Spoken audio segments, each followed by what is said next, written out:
Hello. Sorry about the delay. Sometimes when I turn on my computer, it says no thanks and decides that it wants to restart. So let me just text everyone that I texted that it was delayed.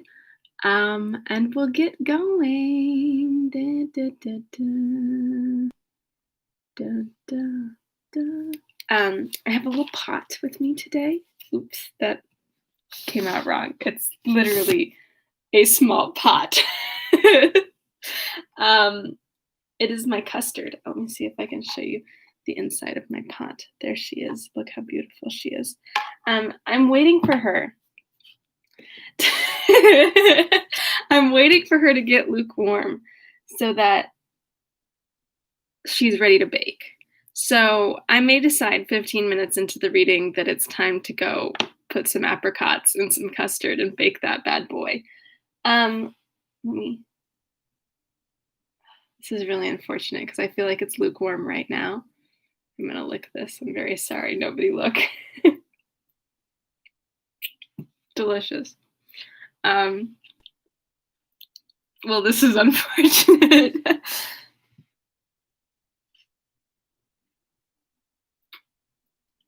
Maybe we'll do a halfway through custard pie fiasco. All right. Let's do our How to Be an Anti-Racist quotes. Today, I've literally just been making custard. That's it. Well, I made the pie, the crust. Yes. I'll get there. Okay. Here's our first quote. In the way people have learned to see racist abuse coming out of the mouths of individual racists, people can learn to see racial inequities emerging from racist policies. All forms of racism are overt if our anti-racist eyes are open to seeing racist policy and open in racial inequity. There's your thoughts. We have one thought today, and that was it. No. All right, let's do this so that I can get this. Oh, I'm so nervous about her. Oh, I'm at risk. What do you know? Is that why you wouldn't turn on today? I'm talking to my computer. Okay, let's see what happens today in Wuthering Heights. Shiv, Wuthering Heights, the song by Kate Bush, is like a plague to me. When I can't sleep, it's just the chorus going over and over in my head. I can't escape it. It's a part of me now. And there's a video of how to learn the choreography, and I'm doing that. All right. Cha-da-da-boop. Wuthering Heights, Volume 1, Chapter 4. What vain weathercocks we are!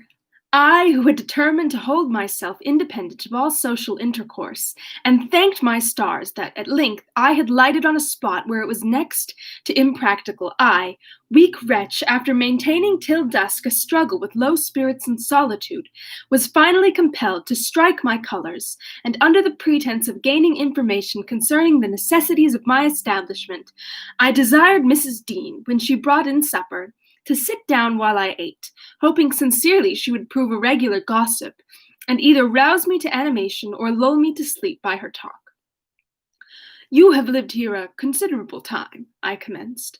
Did you not say 16 years? 18, sir. I came when the mistress was married to wait on her. After she died, the master retained me for his housekeeper. Indeed.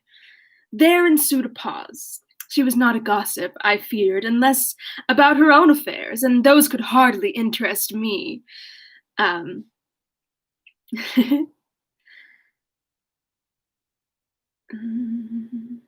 However, having studied for an interval with a fist on either knee and a cloud of meditation over her ruddy countenance, she ejaculated, "Why, Emily? Ah, times are greatly changed since then." Yes, I remarked. You've seen a good many alterations, I suppose. I have, and troubles too, she said. Oh, I'll turn the talk on my landlord's family, I thought to myself. A good subject to start. And that pretty girl widow.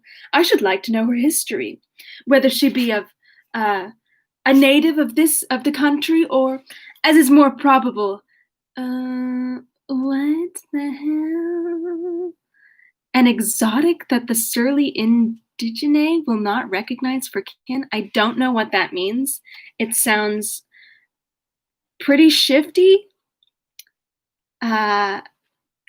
And I don't understand him. He's like, she's too pretty to be English.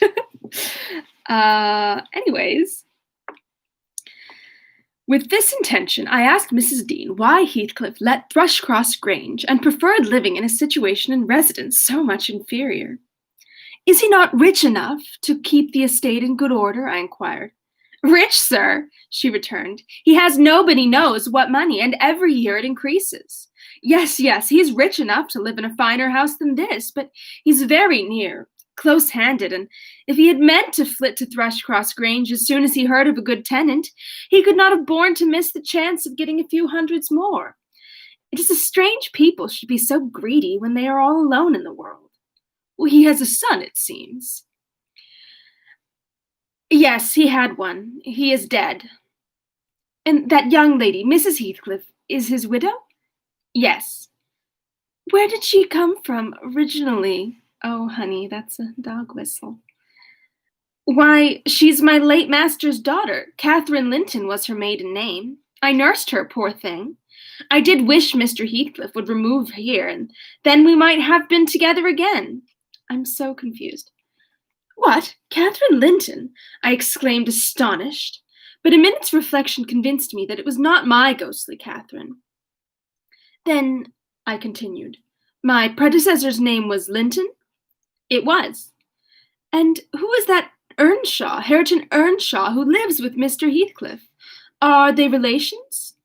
No, he is the late Mrs. Linton's nephew. The young lady's cousin, then? Yes, and her husband was her cousin also. I did that. One on the mother's, the other on the father's side. Heathcliff married Mr. Linton's sister. I see the house at Wuthering Heights has Earnshaw carved on the very front door. Are they an old family? Very old, sir, and Hareton is the last of them, as our Miss Cathy is of us. I mean, of the Lintons. Have you been to Wuthering Heights?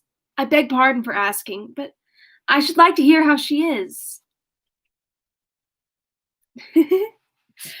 I don't know what's happening. These family lineages, I don't know. Mrs. Heathcliff? Oh, she looked very well and very handsome, yet I think not very happy. Oh dear, I don't wonder. And how did you like the master?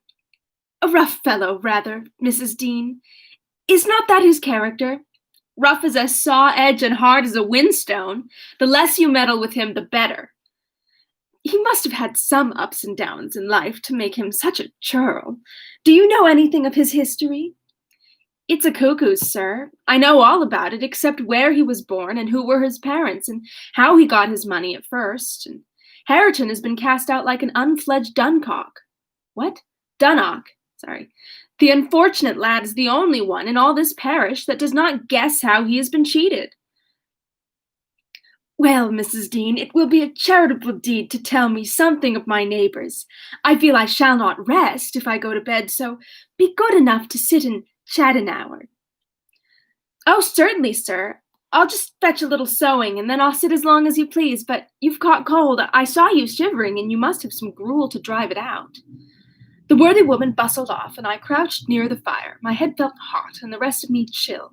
Moreover, I was excited, almost to a pitch of foolishness, through my nerves and brain. This caused me to feel not uncomfortable, but rather fearful, as I am still, of serious effects from the incidents of today and yesterday. She returned presently, bringing a smoking basin and a basket of work, and having placed the former on the hob, drew in her seat, evidently pleased to find me so companionable. All right, let's talk about this family lineage, because I don't understand. So, Heathcliff had a son, whose name we don't know, who was married to the witch. Hareton Earnshaw is the original owner. Thank God, send it to me immediately. Hareton Earnshaw was the prior owner of Wuthering Heights, but Heathcliff has somehow cheated him out of that. The witch girl who was like, I'm gonna make you post it, please, Patricia. We need it very desperately. So there's that. Kathy, the real Kathy, Ghost Kathy, yes. And Heathcliff is somehow just like taken over Wuthering Heights. The real Kathy, oh, Patricia, no. No, Patricia. Okay, Patricia sent it to me. We're going in. Okay. It's a PDF, which is why we can't open it. I'm trying. Oh God. Okay, it's open. Okay, so you can still see me. So I have bad news. No, I don't have bad news. It's okay. Okay, so okay, this will probably be explained later.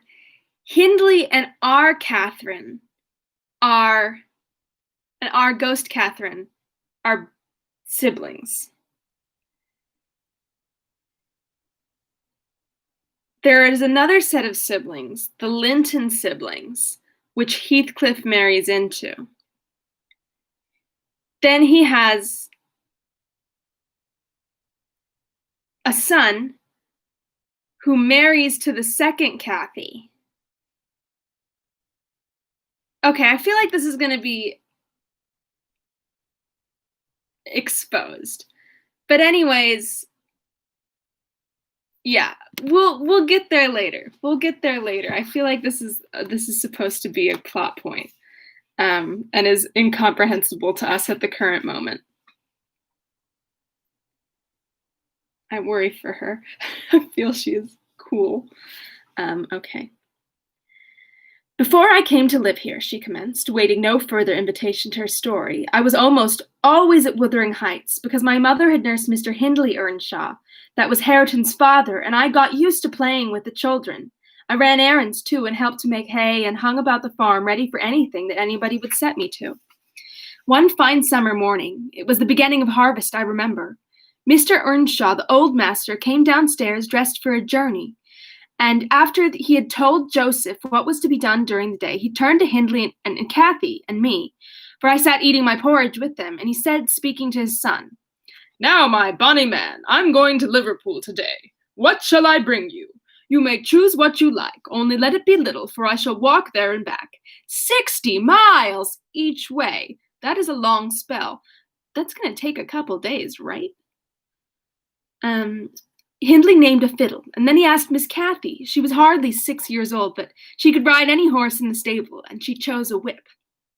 He did not forget me, for he had a kind heart, though he was rather severe sometimes. He promised to bring me a pocketful of apples and pears, and then he kissed his children good-bye and set off. It seemed a long while to us all, the 3 days of his absence, and often did little Kathy ask when he would be home. Mrs. Earnshaw expected him by supper time. 60 days? 60 miles? On the third evening. On the third evening, and she put the meal of hour after hour, hour after hour. There were no signs of his coming, however, and at last the children got tired of running down to the gate to look. Then it grew dark. She would have had them to bed, but they begged sadly to be allowed to stay up, and just about 11 o'clock the door latch was raised quietly, and in stepped the master. He threw himself into a chair, laughing and groaning, and bid them all stand off, for he was nearly killed. He would not have such another walk for the 3 kingdoms. And at the end of it, to be flighted to death, he said, opening his great coat, which he had held bundled up in his arms. See here, wife, I was never so beaten with anything in my life, but you must have taken it as a gift of God, though it's as dark almost. What the hell is going on?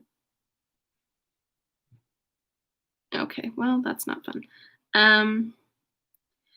We crowded round, and over Miss Cathy's head I had a peep at a dirty, ragged, black-haired child, big enough to both walk and talk. Indeed, its face looked older than Catherine's. Yet when it was set on its feet, it only started round and repeated over and over again some gibberish that nobody could understand. I was frightened, and Mrs. Earnshaw was ready to fling it out of doors. She did fly up, asking how he could fashion to bring that child into the house, when they had their own bairns to feed and fend for, what he meant to do with it, and whether he were mad.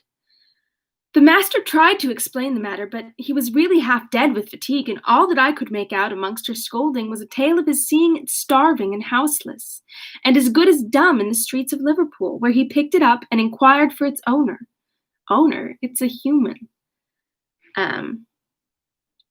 Not a soul knew to whom it belonged, he said, and his money and time being both limited, he thought it better to take it home with him at once than run into vain expenses there, because he was determined he would not leave it as he found it. I will just take this child. Hello, where are your parents? You don't know? All right, I'm just gonna, you and me, let's go, buddy. Well, the conclusion was that my mistress grumbled herself calm, and Mr. Earnshaw told me to wash the child and give it clean things and let it sleep with the children. It? Don't love that. Hindley and Cathy contented themselves with looking and listening till peace was restored. Then both began searching their father's pockets for the presents he had promised them. The former was a boy of 14, but when he drew out what had been a fiddle, crushed to morsels in the greatcoat, he blubbered aloud. And Cathy, when she learnt the master had lost her whip in attending on the stranger, showed her humor by grinning and spitting at him, earning for her pains a sound blow from her father to teach her cleaner manners. Geez, these kids are the worst. They entirely refused to have him in bed with them, or even in their room. And I had no more sense, so I put him on the landing of the stairs, hoping he might be gone on the morrow. Good Lord! By chance, or else attracted by hearing his voice, he crept up to Mr. Earnshaw's door, and there he found him on quitting his chamber. Inquiries were made as to how he got there. I was obliged to confess in recompense. I'm just going to say it because that's what she wrote. And it's to show the families. Okay. I was obliged to confess, and in recompense for my cowardice and inhumanity, was sent out of the house. This was Heathcliff's first introduction to the family. On coming back a few days afterwards, for I did not consider my banishment perpetual, I found they had christened him Heathcliff. It was the name of a son who had died in childhood, and it has served him ever since, both for Christian and surname. That's his only name? Miss Cathy and he were now very thick, but Hindley hated him. And to say the truth, I did the same, and we plagued and went on with him shamefully, for I wasn't reasonable at... Okay, folks, we're gonna have to take a trip and make this custard tart because... Okay, no, it's fine, we're fine. Sorry, it's really good. Do you like my cat apron? Okay. Oh, I'm fine, we're fine. I'll take you and we'll make the tart afterwards if you want. You don't have to stay. Okay. Okay. Miss Cathy and he were now very thick. Wait, I already did that. For I wasn't reasonable enough to feel my injustice, and the mistress never put in a word on his behalf when she saw him wronged. He seemed a sullen, patient child, hardened perhaps to ill treatment. He would stand Hindley's blows without winking or shedding a tear, and my pinches moved him only to draw in a breath and open his eyes as if he had hurt himself by accident, and nobody was to blame. This endurance made old Earnshaw furious when he discovered his son persecuting the poor fatherless child, as he called him. He took to Heathcliff strangely, believing all he said. For that matter, he said precious little and generally the truth, and petting him up far above Cathy, who was too mischievous and wayward for a favorite. I do have to stir it, though. I just for this. This is how I got my sick arms. It just gets a little lumpy if you don't stir it every once in a while. Okay. She's still a little lumpy, but we'll let her live. Okay.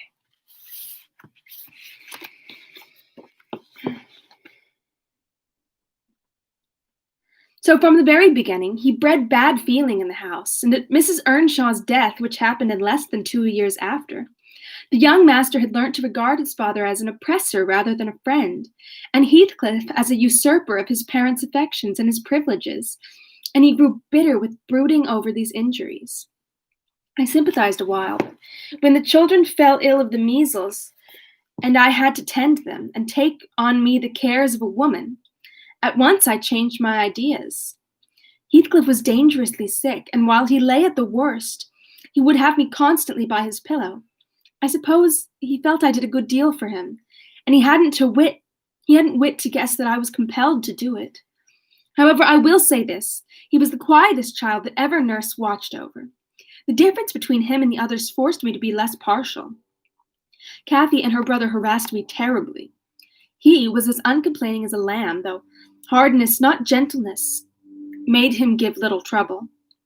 He got through, and the doctor affirmed it was in great measure owing to me, and praised me for my care.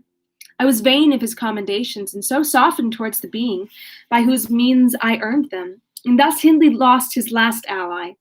Still, I couldn't dote on Heathcliff, and I wondered often what my master saw to admire so much in the sullen boy who never, to my recollection, repaid his indulgence by any sign of gratitude.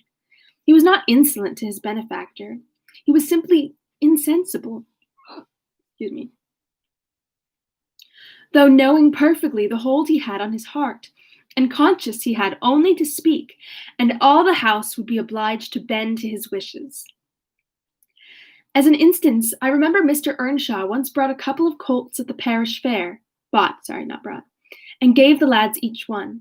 Heathcliff took the handsomest, but it soon fell lame, and when he discovered it, he said to Hindley, "You must exchange horses with me. I don't like mine, and if you won't, I shall tell your father and the three thrashings you've given me this week, and show him my arm, which is black to the shoulder." Hindley put out his tongue and cuffed him over the ears. "You better do it at once," he persisted, escaping to the porch. They were in the stable. "You will have to, and if I speak of these blows, you'll get them again with interest." Wait, hold on, that was Heathcliff. "You better do it at once," he persisted, escaping to the porch. They were in the stable. "You will have to, and if I speak of these blows, you'll get them again with interest." "Off, dog!" cried Hindley, threatening him with an iron weight used for weighing potatoes and hay. Oh, Lord. "Throw it," he replied, standing still, and then I'll tell how you boasted that you would turn me out of doors as soon as he died, and see whether he will not turn you out directly." Hindley threw it, hitting him on the breast, and down he fell, but staggered up immediately, breathless and white. And had not I prevented it, he would have gone just so to the master, and got full revenge by letting his condition plead for him, intimating who had caused it. "Take my colt, then," said young Earnshaw, "and I pray that he may break your neck. Take him and be damned, you beggarly interloper, and wheedle my father out of all he has. Only afterwards show him what you are, an imp of Satan. And take that, I hope he'll kick out your brains." Good Lord, these children. Heathcliff had gone to loose the beast and shift it to his own stall.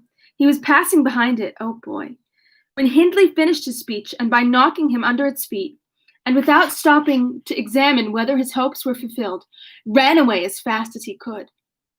I was surprised to witness how coolly the child gathered himself up, and went on with his intention, exchanging saddles and all, and then sitting down on a bundle of hay to overcome the qualm which the violent blow occasioned before he entered the house. I persuaded him easily to let me lay the blame of his bruises on the horse. He minded little what tale was told since he had what he wanted. He complained so seldom, indeed, of such stirs as these, that I really thought him not vindictive. I was deceived completely, as you will hear. And that's the end of the chapter. Yikes indeed. These poor kids come from a history of trauma. That sucks, man. All right, here's our last How to Be an Anti-Racist quote for today.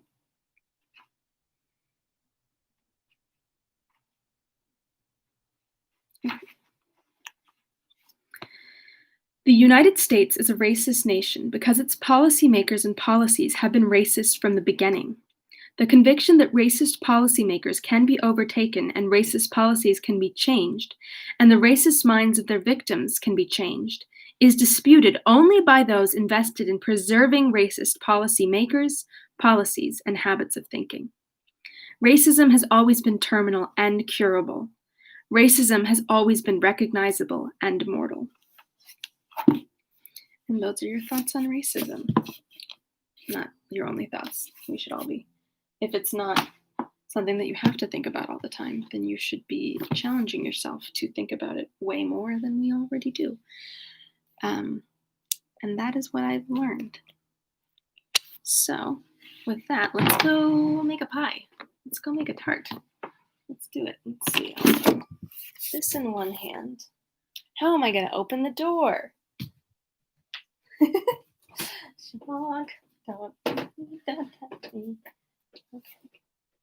We are cross country. We've got the pot. Okay, let's do this.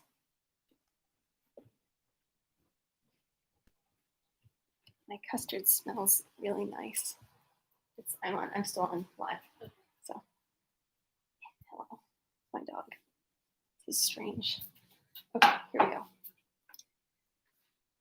Let's see, I've got custard, me,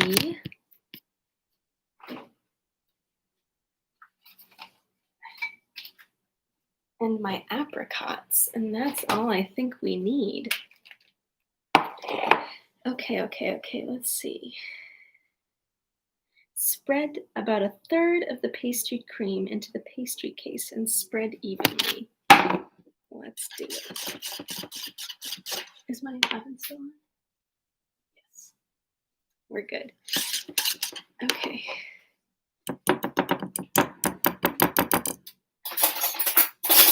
I'm trying to find a good pastry spreading.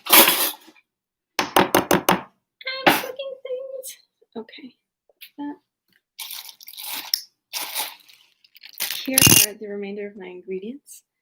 I have my apricots, which have already been halved, and I have my pastry case, which has shrunk away from the sides because it is a naughty little pastry case. Ooh, that's pretty hot, to be honest. Not temperature-wise, like, you know what I mean. Okay, what a lovely smacking noise. Maybe one more scoop. I feel like that's about right. Now I spread it. How's everybody else doing today? I'm making this pastry as a way to survive. I think I said to someone, I said, oh, I'm gonna make a tart just to feel something, which I feel is accurate. Still, okay. Custard, layer 1 of custard has been spread evenly. Now, it says, arrange the apricot halves on top, rounded side up, making sure they are tightly packed in a single layer and not overlapping. So here's the cue. Rounded side up would be like this, right? Not like that. I'm pretty sure. I'm gonna go for it. Okay. All right, I'll show you how the pastry case looks now. There she is. Okay, wish me luck. I hope these are good apricots. Okay, thank you, Patricia. Okay. Ooh, she made a noise, a weird noise. I'm gonna have to eat. It told me 6 apricots. I feel like I'm gonna be able to fit about 3 apricots in this. I guess I'll cut them up a little. Okay.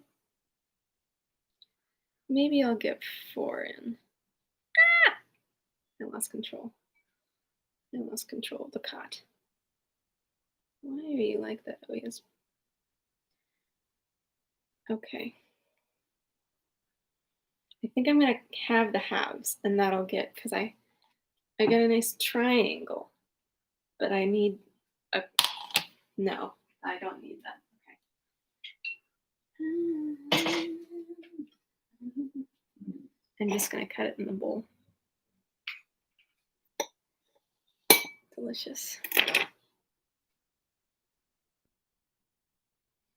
Smells good. Okay. Uh-oh, SpaghettiOs. Okay, I think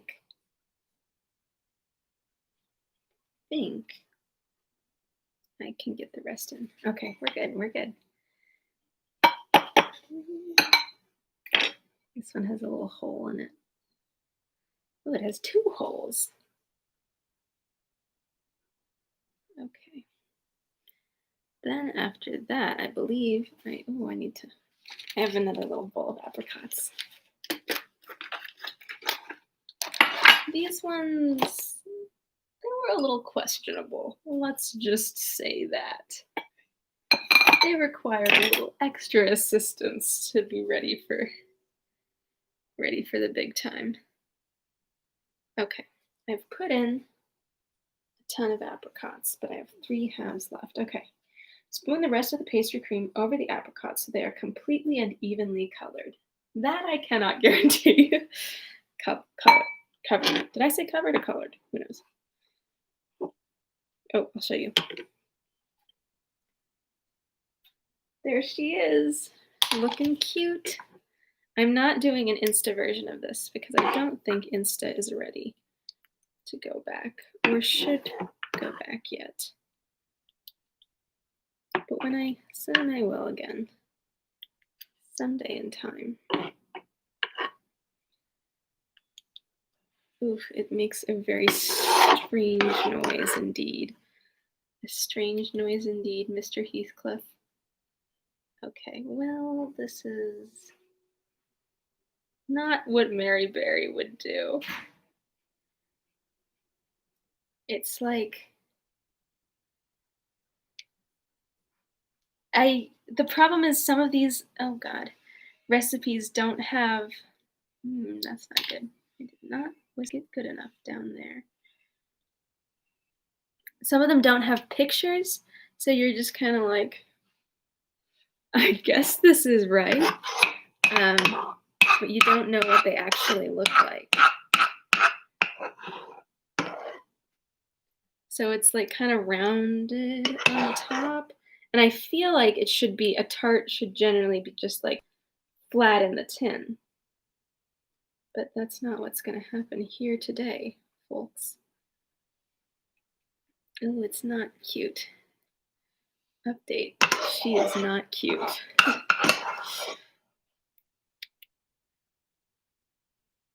Oh man, I'm feeling a little bit like what Frankenstein felt upon viewing his creature for the first time.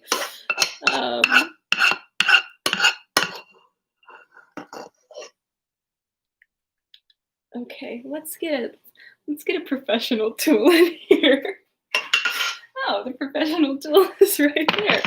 I'll say I was prepared. I'm on live right now, so I know that you don't like to have your human form perceived. That's my dad. He gave me a letter. It wasn't mine.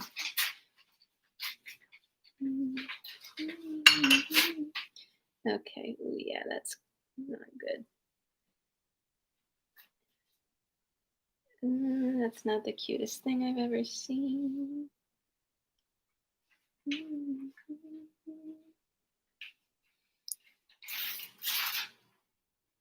I don't love to see it.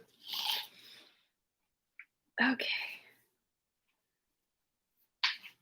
All right, what's next? Give me like look, there's not much cream left. Like, can you...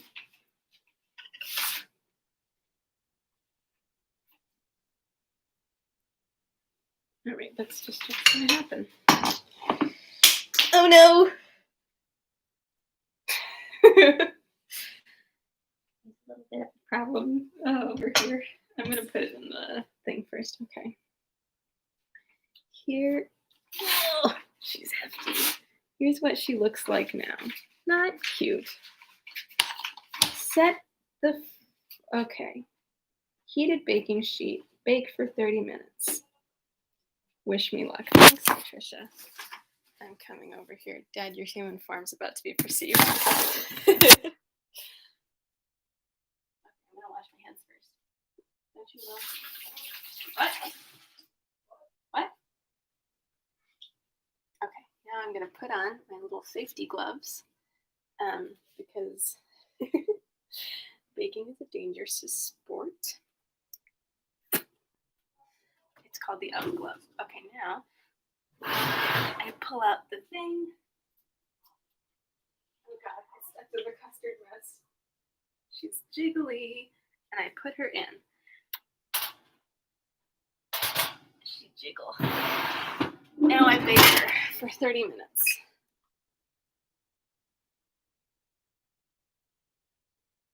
Okay. Thanks for hanging out with me while I bake my custard tart. That's the end for you today. It's gonna be in the oven for half an hour, and then I take it out and I put some sugar on top, and then it's gonna be in the oven for another half an hour. And then it'll be time. Well, actually, it has to chill overnight, so I'll eat it tomorrow. So tomorrow, Saturday, when we check in, I will have consumed a piece of delicious apricot custard tart, and I will report back to you on its actual level of deliciousness. So, with that, thanks for tuning in today, as always. I hope you have a wonderful rest of your day, and I'll see you tomorrow for the continuation of Wuthering Heights. Okay, goodbye. See you soon.